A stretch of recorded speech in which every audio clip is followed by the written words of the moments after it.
We have 182 votes in favor and none against. Let's put our hands together, please.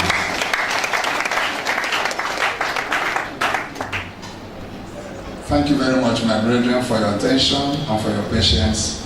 At this point in time, it is my privilege, item number 08 on the agenda, to humbly request our chairman, Reverend Dr. C.O. Osueke, to please come forward with his opening remarks.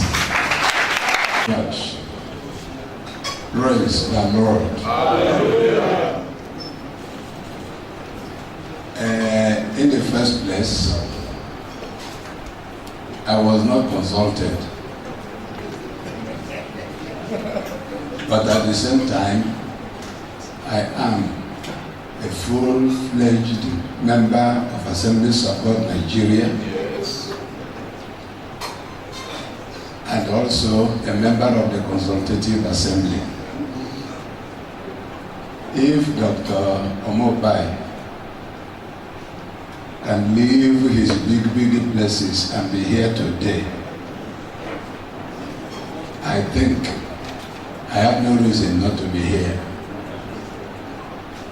I think this is age. In fact, when I came in here today, the very first thing that came to my mind, I said, this is age.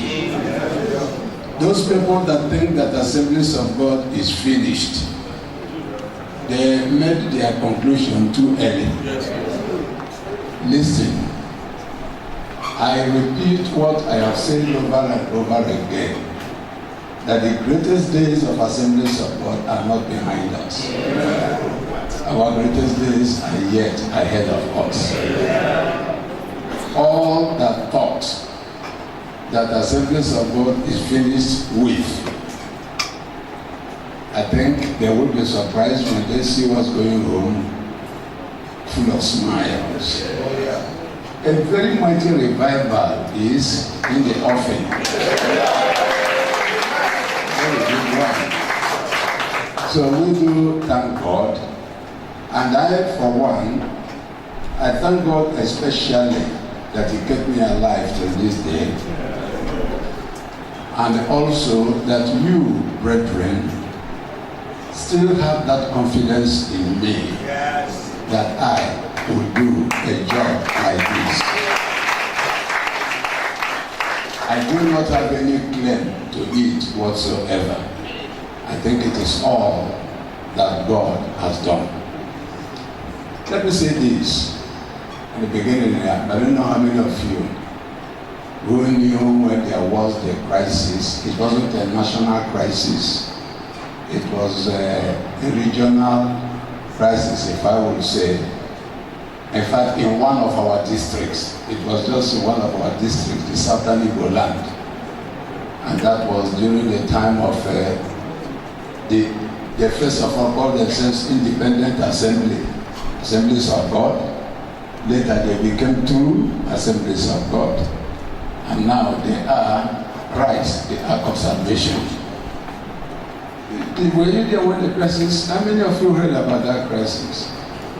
Oh no, it was a very big one, very big one. I remember that in one of those days, as I associated very closely with our fathers, those people that I proudly regard as our fathers.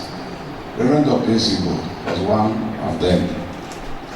I remember one day I was riding in his car and we were discussing. Then I asked him, I said, sir, we were talking about that crisis in the Southern Igbo land.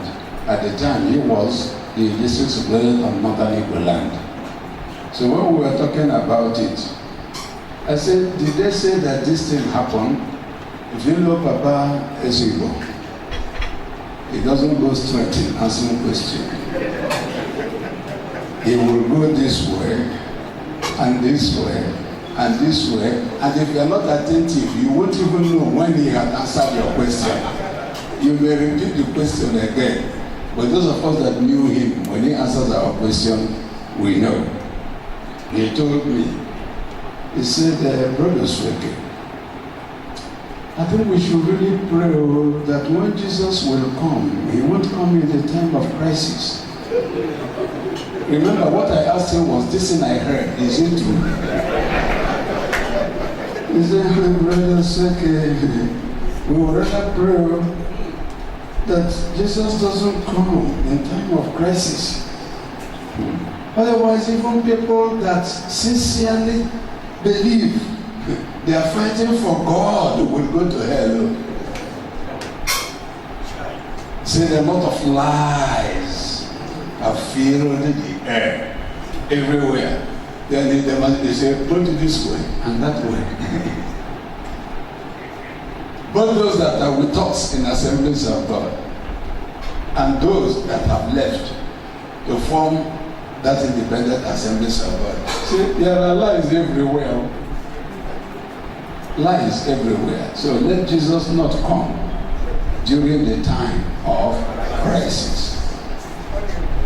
As a matter of fact, as I read the texts that come, write-ups that come, all of these things, I have always remembered those words of Papa Ezigbo. You cannot imagine the type of things that have happened in this time. I don't know if Jesus will come now. How many of us that will make heaven? I think we really have to be careful. Even when you are trying to help God, beware. Because God doesn't need our assistance as much as we need His own support.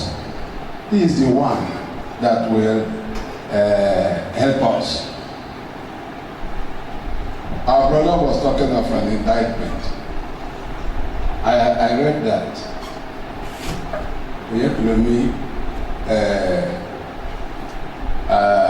led, handed over to Ezigbo.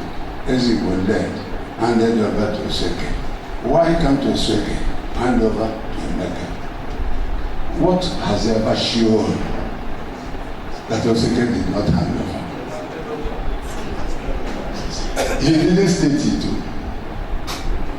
And I got to learn that one of the people that wrote, one of the person that wrote, let the retired general be advised to go home and rest and leave Emeka alone. It's an exhorter. Somebody that graduated from the Bible school year before last, was it year before last or last year, is now advising his father. Oh no, Dr. Man, I wish that we will all understand. And this is a young man that perhaps is expecting to be bigger than Billy Graham tomorrow, insulting his father, who has never done anything to him. Because I don't even know him. I don't know what he will say that this man has done. The other one said, I have said, the hand is the hand of Esau. The voice is the voice of Jacob. One of our superintendents that was so angered called him and said, what do you mean? What did Oseke do? He said, he was there for 22 years. Nobody wrote a petition against him. Why will petition now be written? That is the crime. The crime was nobody wrote petition against him. And he is not asking why is Oseke now writing petition. But he said, why must other people now write? I mean, when you just see things of that nature, you begin to wonder the type of mentality that is developing in these days. And I think another great evidence that was given against that man they call Oseke. Another great evidence was that they said the ambassadors came and met the EC on Tuesday, and Oseke came on Wednesday.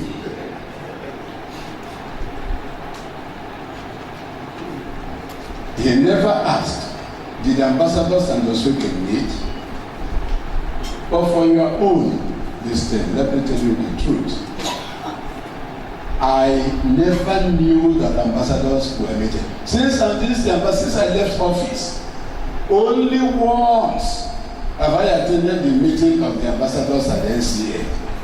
And then the general superintendent was the chairman. At the way, I heard nothing about that meeting. I was on my way taking my boy to Nasarawa, where he was going to do his youth service, when my phone rang, and the secretary of that of the National Constitutive Assembly was pleading with me. He said, "I beg you, save me, save me." I said, "Save you? What am I going to save you?" To tell you about this meeting that will be coming up. And you were the people that inaugurated us at the very beginning, so we would like you to say something. I said, all right. That if I come back from Nasarawa, I will come. And by the grace of God, that day I was there. If any ambassador, if anybody can ever testify of any other day that I met with the ambassadors, the person should speak up. It never happened. And then, even the letter they wrote, I knew nothing about, I heard about it in Abuja. Why I am saying this is that we should be very careful. There's a passage of the scripture that I always, even last night I read it again, early this morning. Paul said, we are not unaware of the schemes of the enemy. I know that many of us are looking at personalities. This is an enemy, this is that, and this is that. Let me tell you, Assemblies of God people, this is not about any man. This is a battle for the soul of Assemblies of God. It is a battle for the soul of Assemblies of God. If we lose it now, we have lost it forever. And that is why I'm here. That was why I supported the General Committee. And I am glad that our fathers provided this General Committee. And that is why all of us are here, because we are concerned. I'm only cautioning that we all be very, very careful. And in whatever business that we are approaching here, let me tell you, brethren, our war, our battle, our fight is not against flesh and blood. It is against the powers, principalities. All of this is that they are out there. And they are out to destroy Assemblies of God. Do you know that Assemblies of God has been a church that people respect? There are those churches that are noisier than us. We are not as noisy as they. But still, they look up to us. They look up to us. If we allow the devil to destroy us, we have come to a place where presbyters that are 7, including the district superintendent, they now suspect each other because somebody must be a spy. That free fellowship that we used to have before no longer exists. But I am telling you, I am confident that we are having a greater future than before. We will make it. Did you hear me? I said we will make it. And that you are here today is a clear sign that we are going to make it. When I met with my fellow retired officers and executive members, I want to tell you the way that those men responded. My brother, you need to hear Ajayi Shofile talk. The day he called me, and I was talking with him over the phone, I said, can this man still talk like this? He was the one that called me. But the story everywhere, Oseke is initiating all these things. And of course, you cannot change it. I am Oseke. and I will ever remain Osweke. And nothing will change that. And I have no regrets for being Osweke. And by the grace of God, the day I will get home and meet my father here, though the clothes I will put on is the clothes of righteousness that Jesus gave me, but if I will be asked my name here on earth, I will still say Charles Osweke. I don't pray to be any other person. I will remain myself, and I will never be proud of what the Lord did in my life. I mean, if not that Philip was told that, and that is another thing that you people will look at. I hope you people know that one of the things that will come out of this gathering today is that we are going to have a constitutional review.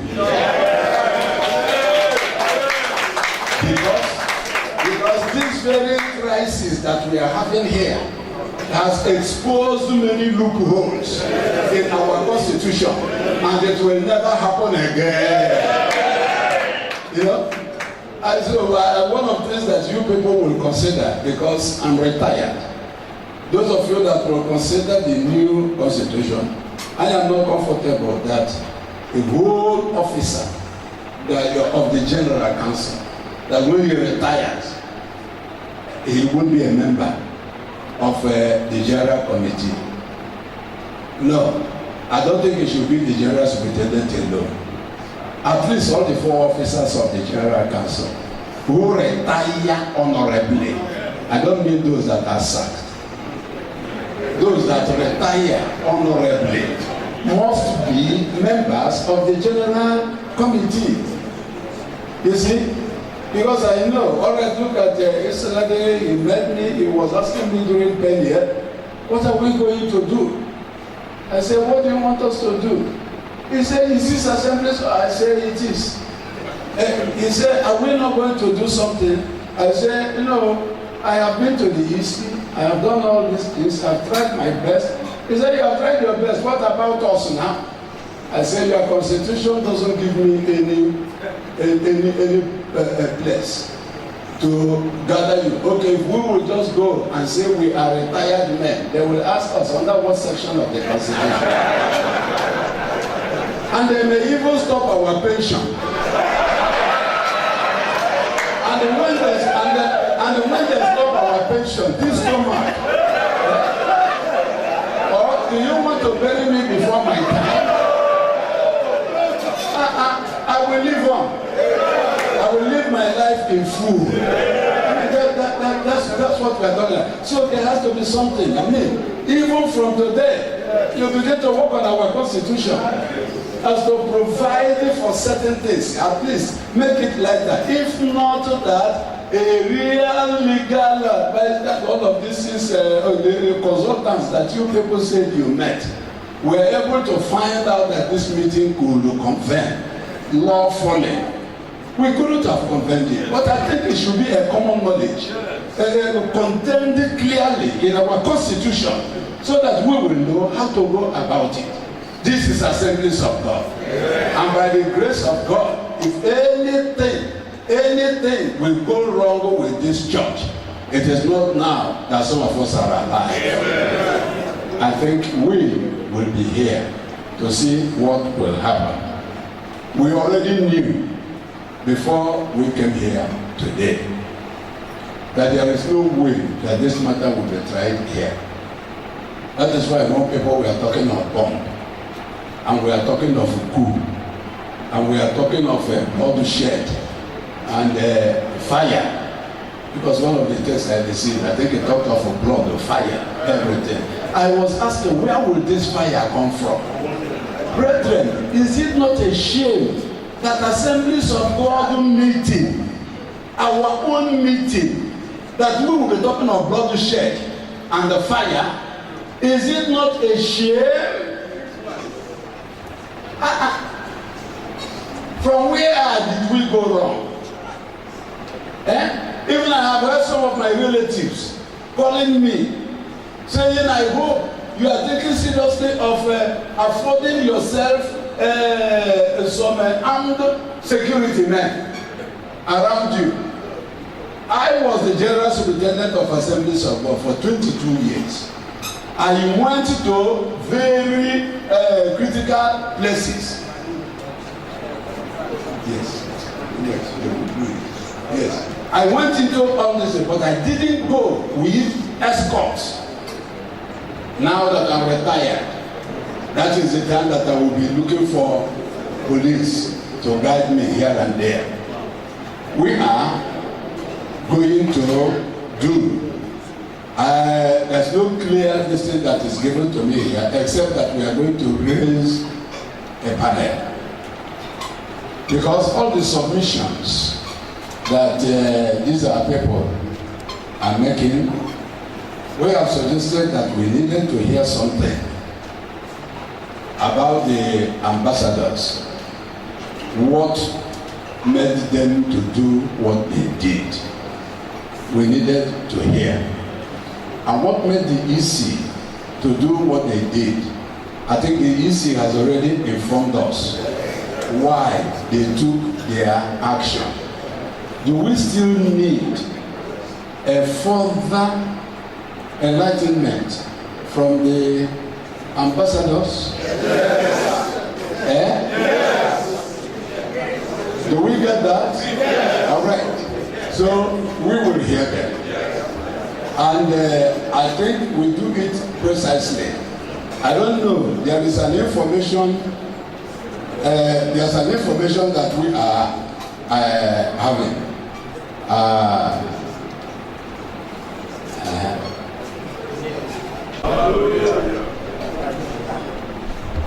It's from 2, general form of writ of summons.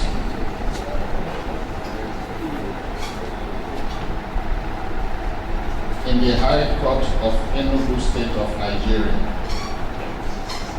in the Enugu Judicial Division holding at Enugu, suit number 82 of 2014. The plaintiff, as the person who is sued, is Reverend Professor Paul Emeka. He got his certified true copy this morning while his meeting was going on. So the lawyers who went to court to bring it, met me here and brought it. So we just received it. Reverend Professor Paul Emeka, General Superintendent, Assemblies of God, Nigeria. Defendants, number 1, Reverend Dr. Chidi Okorafor, Assistant General Superintendent. Number 2, Reverend Dr. Vincent Alaje. Number 3, Reverend Ejikeme Ejim. Number 4, Reverend Dr. Godwin Amor. Number 5, Reverend Dr. Johnson Odi. Number 6, Reverend Bawa Jadima. Number 7,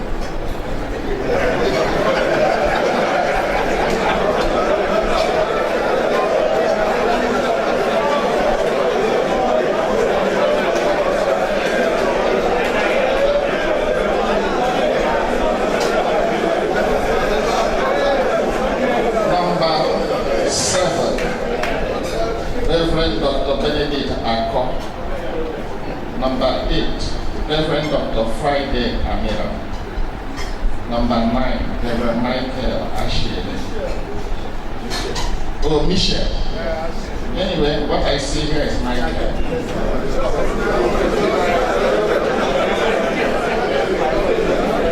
Number 10, Reverend Chukudi Uguchi.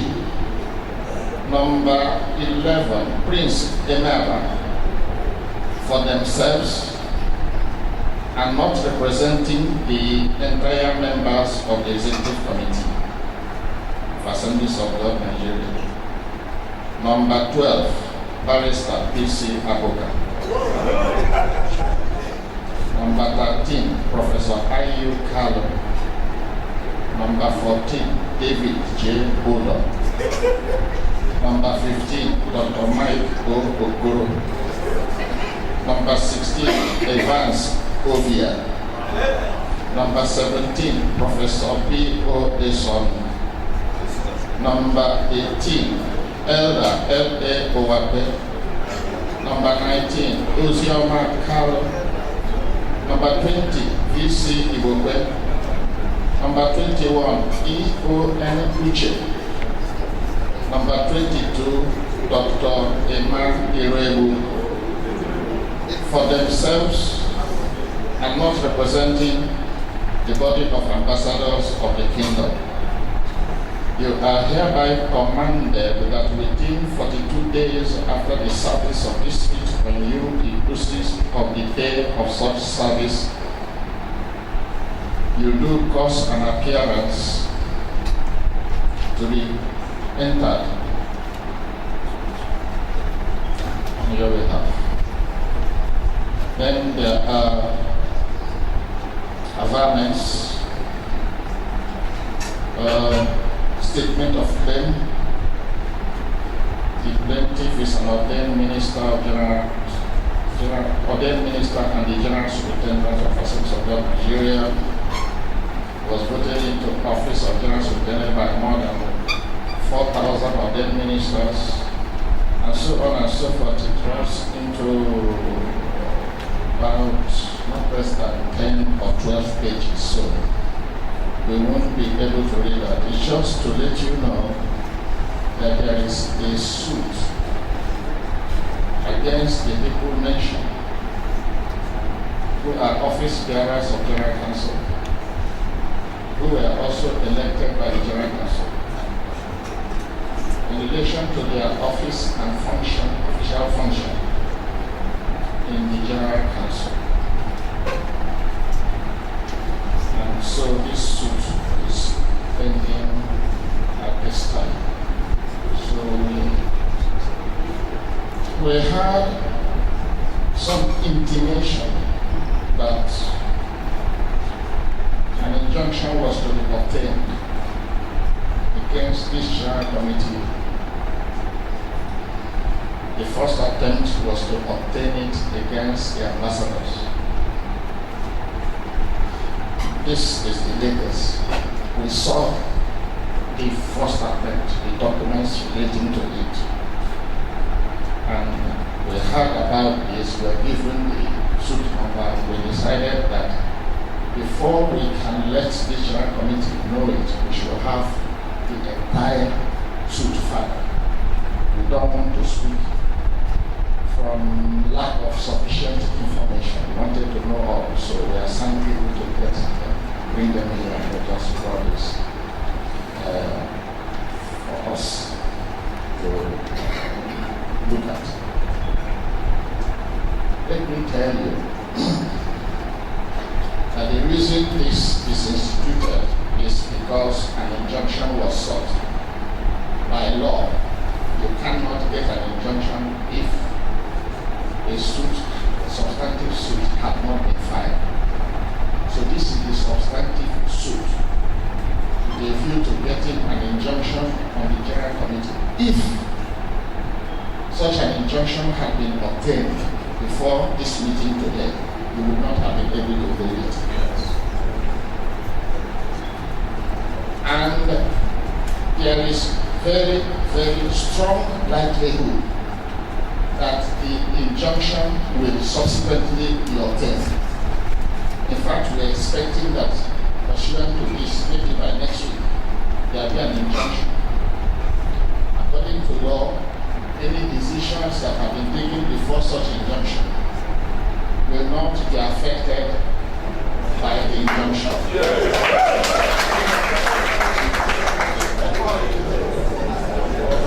Listen, any decision that should be made today, which you fail to make today, when an injunction comes, you can't make it again.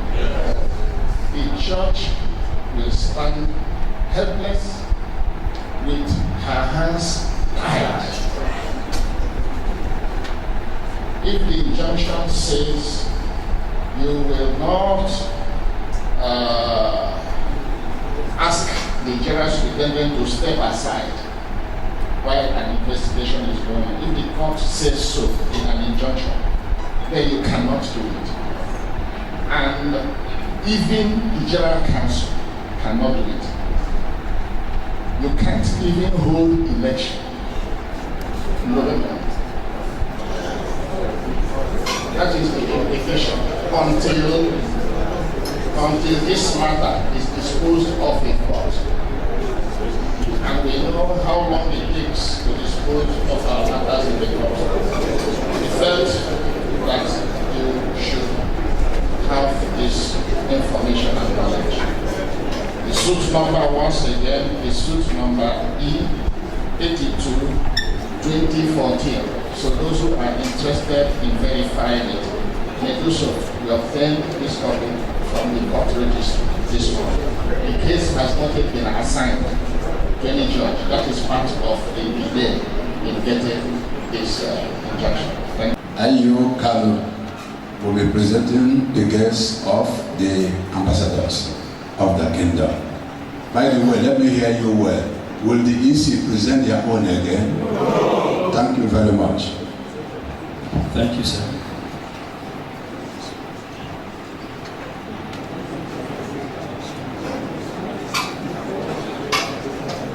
My very revered ministers and my fellow laymen, I count myself humbled to be addressing this august audience. I never prayed at any time that I should be given such an opportunity to be making a presentation on the General Superintendent of Assemblies of God. I'm young in Assemblies of God, about 46 years today, but I had always thought that I would be given an opportunity to speak, to give testimonies, and not to talk about ills of somebody who ought to be my spiritual leader. But I have no option to do this because I found out, I have prayed. Even my wife has called me twice this morning to say, are you sure you know what you're doing?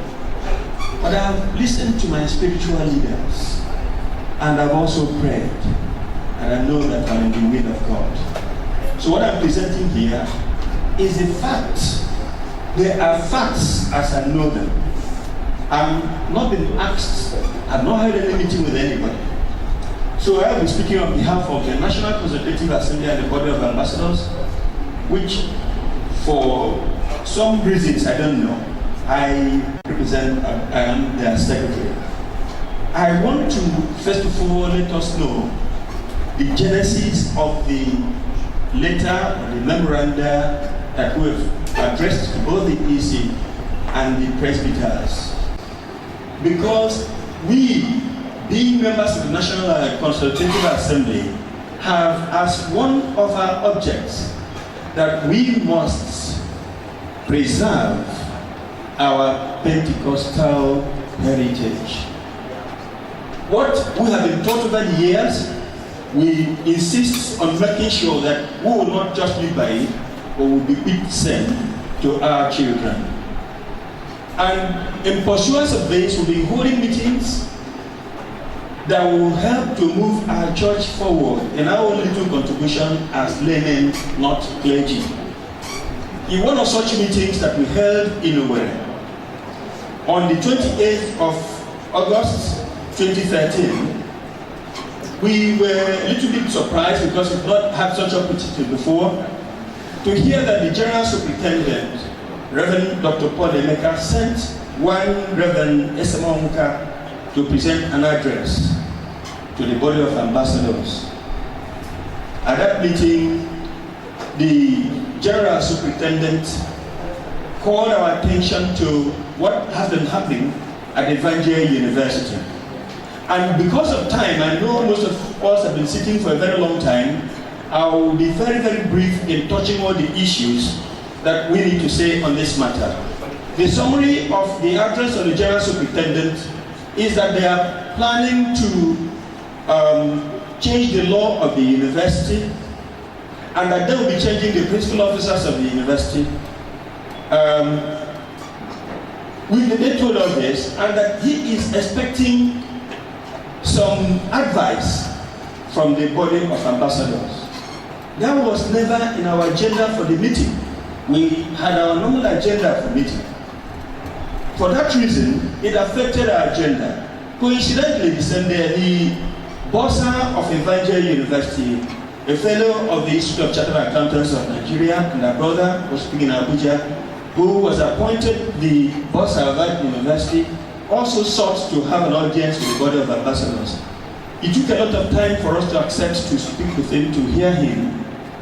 At the end, we asked him to come in. He told us how he saw the advertisement for the post of bursar, how he accepted, how he applied and was duly interviewed and appointed. And that the job was advertised in the newspaper without his receiving any query from anybody. And that the General Superintendent had dissolved the governing council of Evangel University, chaired by His Excellency Ambassador Dr. Samuel, and that he fears a great deal that very soon that he's going to be relieved of his appointment. And so that they approached ambassadors to intervene to appoint the EC that his job should not be on the line. After listening to him, the Vice Chancellor of that university, who is also an ambassador of the kingdom, Professor Siayume Choba, also painted a graphic picture of what is happening in the university, on the basis of which we abandoned our agenda completely and discussed on that matter from 8 p.m. till about 6 a.m. the following morning. After which we arrived at the decision to write a letter seeking an audience with the Executive Committee of Assemblies of God Nigeria. And we made 3 points clear, the reason for which we had decided to meet with the EC. One is the issue of appointment of new principal officers, the advertisement for those principal officers that were made in 2 national dailies. So we requested the EC to put on hold, I'm quoting, to put on hold their proposal to advertise the position and change those people.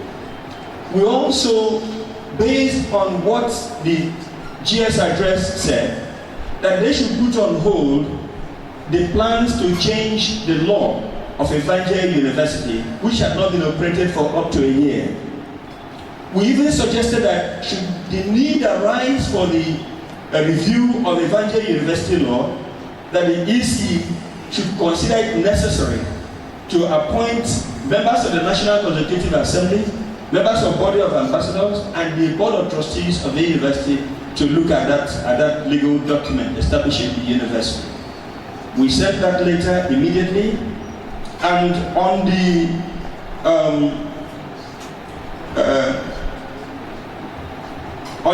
3rd of September, that letter was written on the 30th of August. On the 3rd of September 2013, the General Superintendent, but let me add here that the letter we wrote to the EC was addressed to the Secretary, Executive Committee, Assemblies of God, Nigeria. We copied the General Superintendent, the Assistant General Superintendent, the General Secretary, and the General Treasurer. On the 3rd of September, the General Superintendent wrote the Body of Ambassadors. But before I even do that, in the course of interaction with the bursar of Evangel University, he told us that they were planning to go to court because Evangel University is a body corporate which can sue and be sued, since it is not Assemblies of God Nigeria. And they will also be writing the National Universities Commission to make sure that jobs are not threatened. We pleaded with them to do neither of those, as we had planned to meet with the Executive Committee of the General Council.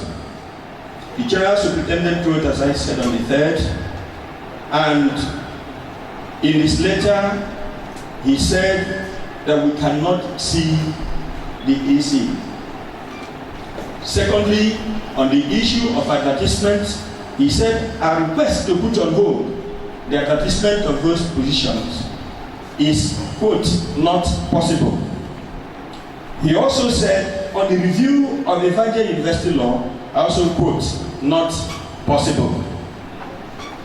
And based on that, we circulated the GS letter because he said he will make arrangements for us to see the Board of Trustees of Evangel University.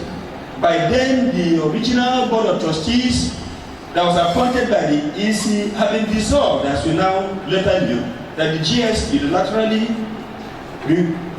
dissolved the Board of Trustees, appointed his own Board of Trustees, inaugurated them. And this was the board he wanted us to see. But at that time, we didn't know. We thought it was the board appointed by the EC.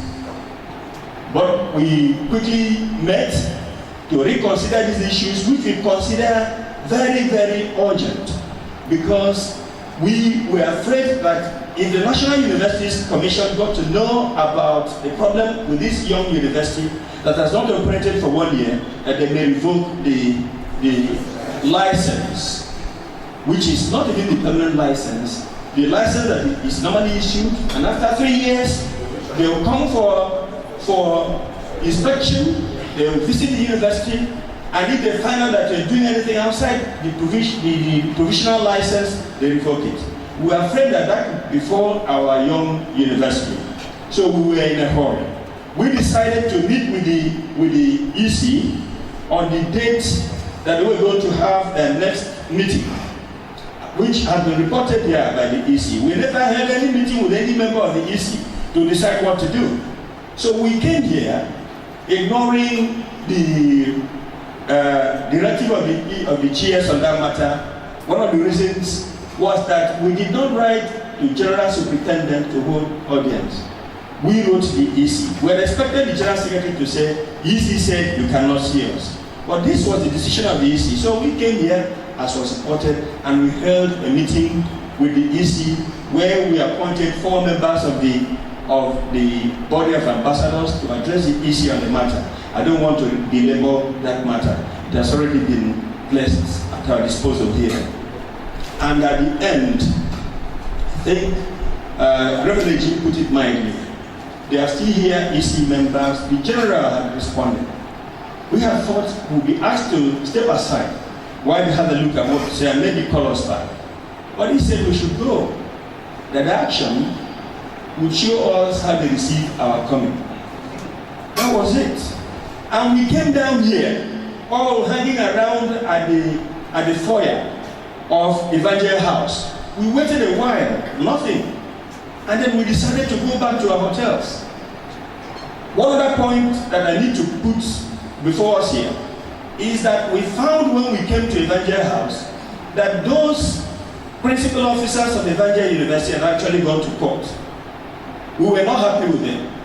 But they had taken that action because the GS has ruled on the matter.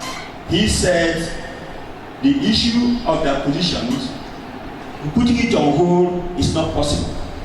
So they went to court.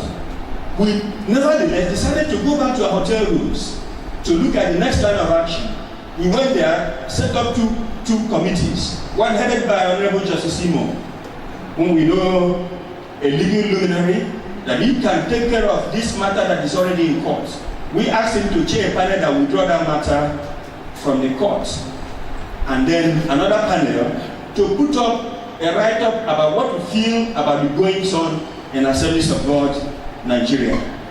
But we said we're not going to do that immediately.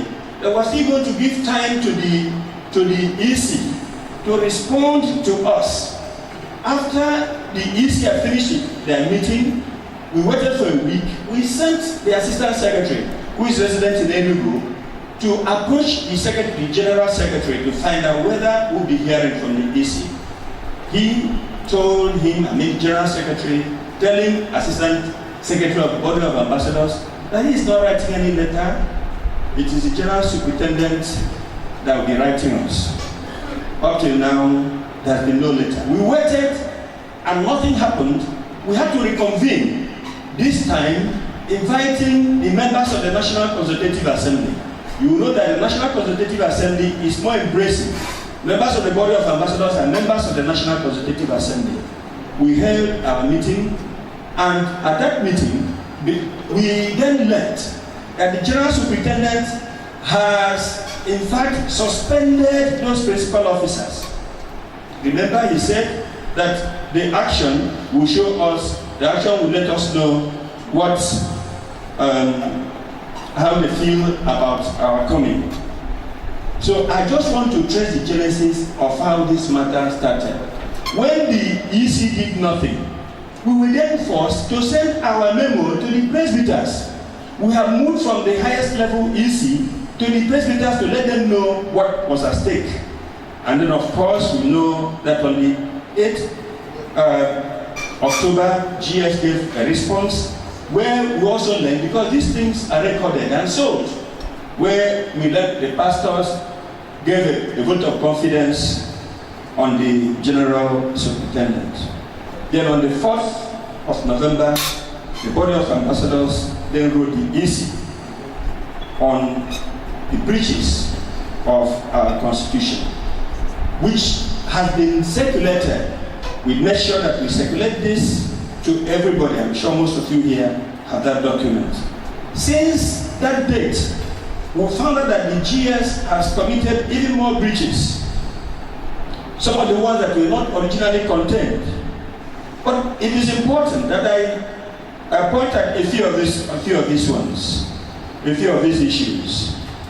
One is the testimony of the General Superintendent at the burial of a retired Assistant General Superintendent, where the General said he lied to the District Superintendent, where he also said that he spoke in an RNG tongue,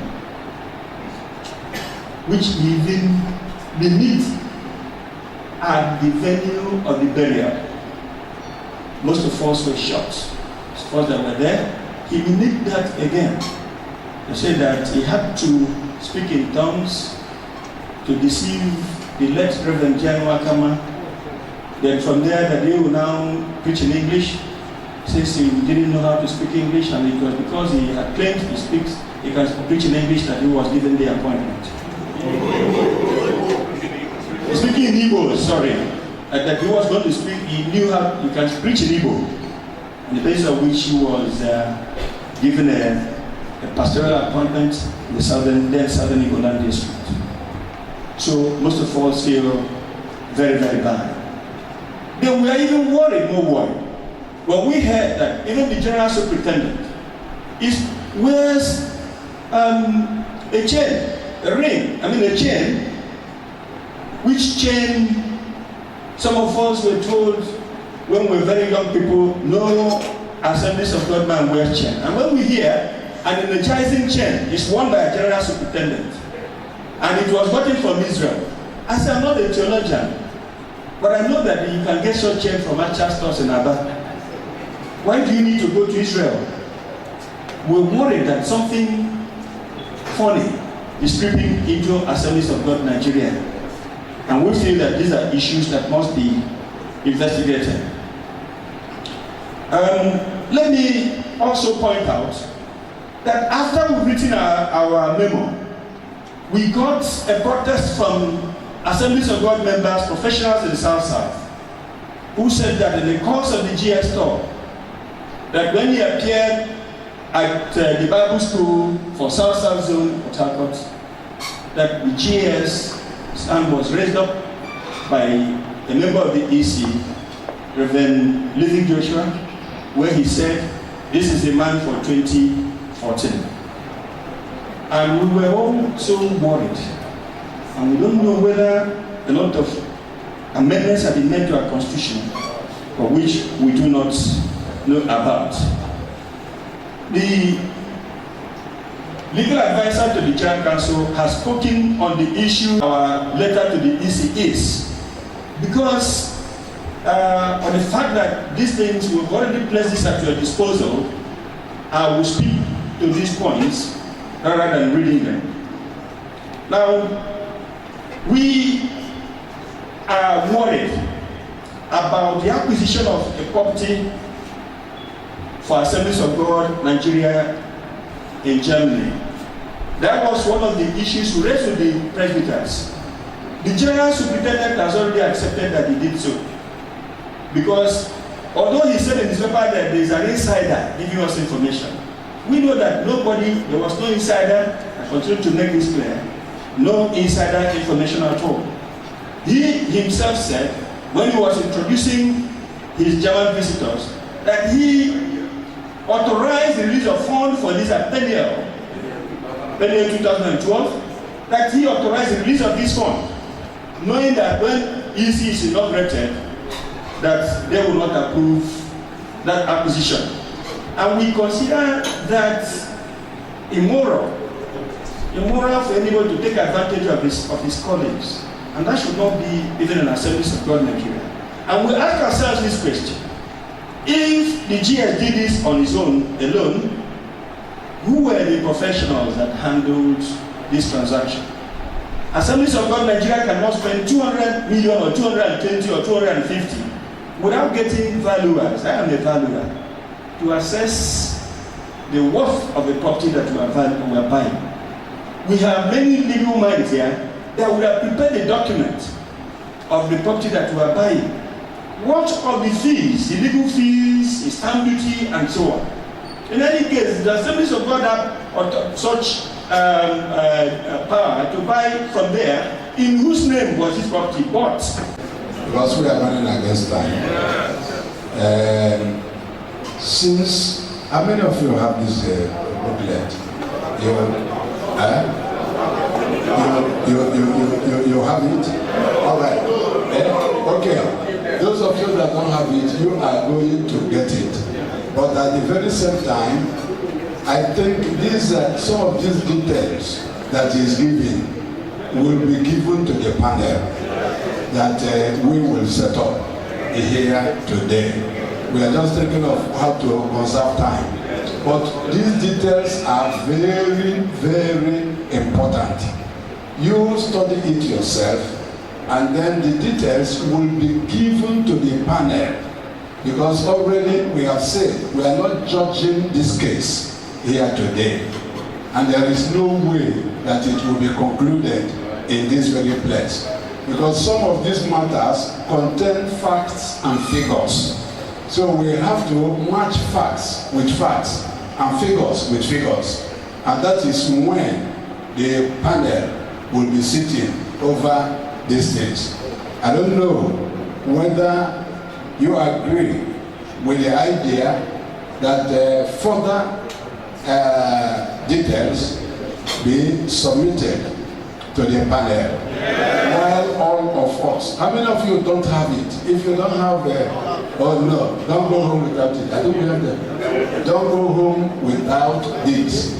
You should go home with a copy at least. Thank you very much. It will be made available to you before you leave here. Luckily, we still have a number of copies. Now, the demand of the Body of Ambassadors and National Consultative Assembly is that a panel should be set up to thoroughly investigate our allegations.